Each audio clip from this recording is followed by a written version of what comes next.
গোটা বাংলাদেশটাকে শিরকের একটা অভয়ারণ্যে পরিণত করা হলো। গোটা বাংলাদেশকে শিরকের সংস্কৃতি তথা মূর্তি দিয়ে গোটা বাংলাদেশকে ভরে ফেলবার পায়তারা চলল। বাংলাদেশ যেটা, যার রাজধানী, পৃথিবীতে একমাত্র শহর, ঢাকার শহরকে বলা হয় মসজিদের শহর। সেই মসজিদের নগরের কপালে কপালে, মসজিদের নগরের মোড়ে মোড়ে মূর্তি বসিয়ে এটাকে মূর্তির শহরে পরিণত করবার চেষ্টা করলেন।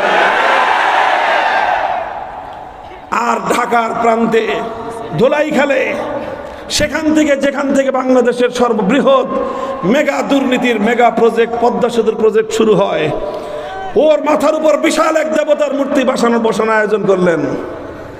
বিশাল এক দেবতার মূর্তি, আকাশ ছোঁয়া দেবতার মূর্তি বসানোর জন্য বেদি তৈরি করলেন।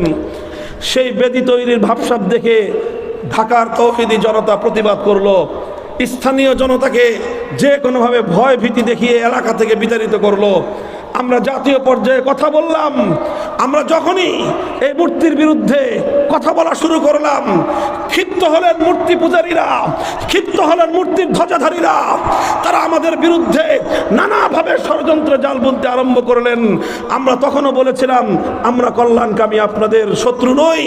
আমরা চাই না একজন মরহুম মৃত মানুষের মূর্তি বানায় যে নিজেকে মুসলিম বলে পরিচয় দিত, আপনি তার সন্তান হয়ে তার মূর্তি বানায় কবরে তাকে আযাব এবং লাঞ্ছনার সম্মুখীন করতে পারেন না, মানুষের সামনে তাকে অপমান করতে পারেন না। এটা সন্তান হিসেবে পিতার প্রতি আপনার অন্যায়, আপনি কুসন্তানের পরিচয়। এই কথা কেন বললাম? আমার বিরুদ্ধে সবচেয়ে বেশি ক্ষিপ্ত হলেন যেখানে যেখানে মূর্তি ভাঙে, সব মূর্তি ভাঙার জন্য আমার উপরে দায় চাপানোর চেষ্টা করলেন।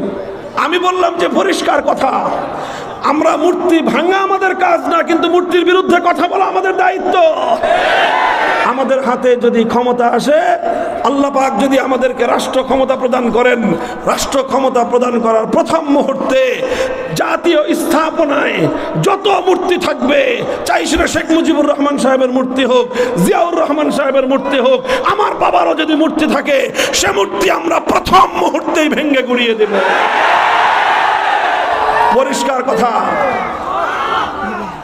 পরিষ্কার কথা আমরা জানিয়ে দিয়েছিলাম। কিন্তু এই কথা কেন বললাম? ক্ষিপ্ত হলেন, অনেক কিছু করলেন। গোটা রাষ্ট্রযন্ত্রকে ব্যবহার করে আলেম ওলামাকে অপদস্থ করবার, লাঞ্ছিত করবার অপতৎপরতা চালালেন। সর্বযুগে ফিরআউনরা যা করে, নমরুদ যা করে, কারুনরা যা করে, যুগে যুগে ওলামায়ে কেরাম হক কথা বলবার কারণে তাদের সঙ্গে যেই সকল বর্বর আচরণগুলো করা হয়, সমস্ত বর্বরতার সীমা লঙ্ঘন করে বাংলাদেশের স্বৈরাচারী নব্য লেডি ফেরাউন আলেমদের সঙ্গে তাই করেছিলেন।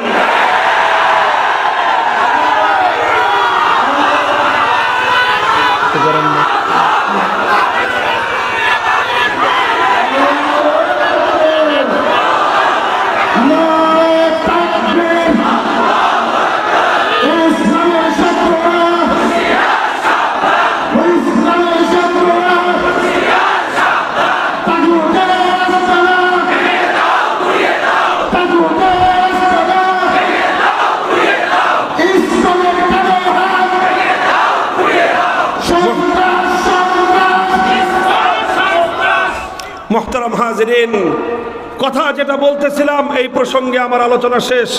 বলতে চাই এখন আবার, এই ফ্যাসিবাদ বিরোধী 5ই আগস্টের মহান বিপ্লবের পর, যেই বিপ্লবের 1 ঘন্টার ব্যবধানে গোটা বাংলাদেশের স্বতঃস্ফূর্ত তৌহিদি জনতা, কোনো নেতার নেতৃত্বের প্রয়োজন হয় নাই, কোনো আলেমেরও বক্তব্যের প্রয়োজন হয় নাই, কারো কমান্ডার অপেক্ষা না করে 1 ঘন্টার মধ্যে শাহজালালের পবিত্র বাংলাকে মূর্তির অপবিত্রতা থেকে মুক্ত করে দিয়েছে।